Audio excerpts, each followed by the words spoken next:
Previously, in the Project Mycer Devlog series, I showed off the player's possible interactions with NPCs through the dialogue and mission system. But with this being a superhero game largely taking place in a populated city, that means that there are a lot of 3D character models to create.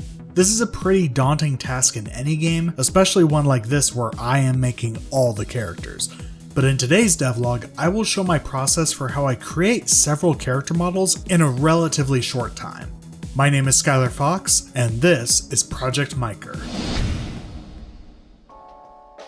In previous game projects, I would model, texture, and rig each character by scratch, but with a game as ambitious as this, and with as many NPC characters as I am expecting to be in the game, I knew that that was going to be way too much.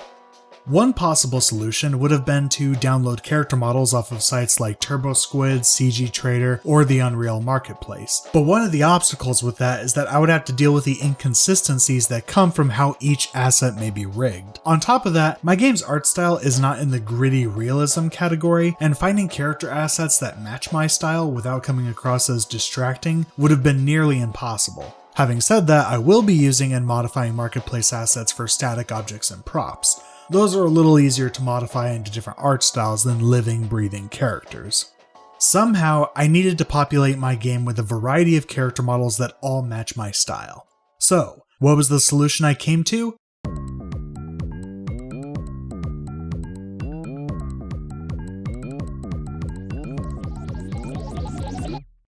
Recycling!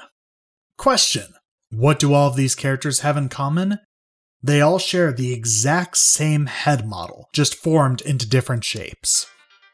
From the beginning of development, I created a 3D character model for Max Darren, the main character of Project Mycer. With his head and body fully modeled, textured, and rigged, I can use him as a base for every other humanoid character in my game.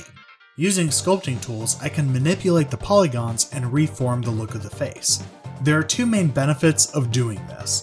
One, I get to reuse the exact same UV mapping from the original head. UV mapping is a nightmare for me, so this is a huge plus.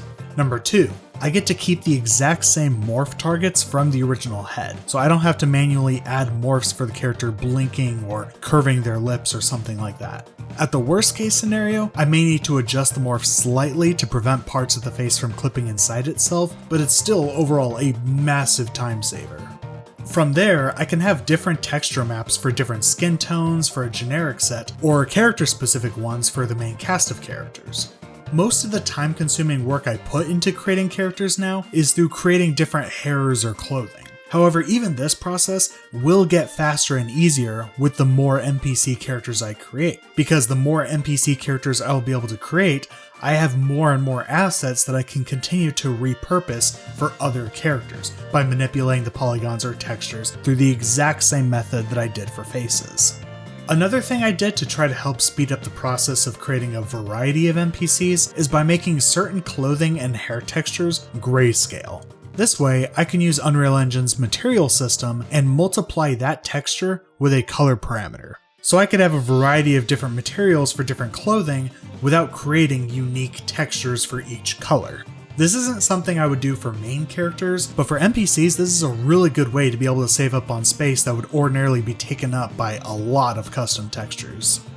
Rigging the character is also made a lot easier through this method because I can just keep using the exact same skeleton and rigging controls. The biggest thing I need to do is move the position of certain bones and rigging constraints to match each character's proportions. And as a plus, because they all use the exact same skeleton, it means that any animation I create for one character can be easily applied to any of the other characters that also use the skeleton. This helps save me time that would otherwise be spent trying to use Unreal Engine's animation retargeting system, which, while a useful tool, has proven to me to be a bit time consuming.